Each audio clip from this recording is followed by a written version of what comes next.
Hindi ako makapaniwala. Dahil sa dami ng taong pumasok sa lobby na to, 7 na lang kami ng tira. Ibig sabihin, may posibilidad ako makapaghulam ng manok mamayang hapunan. Kaso mukhang mamarasin pa dahil narinig ko ito.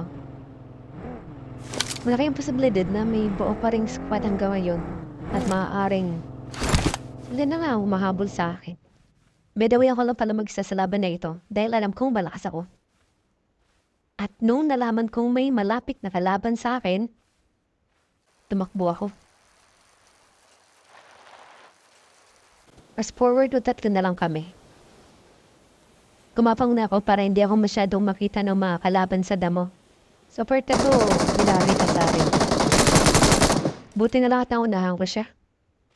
Nakita ko din dito na tumatakbo niya kasama niya kaya yunahan ko na. Hindi ako makapaniwala.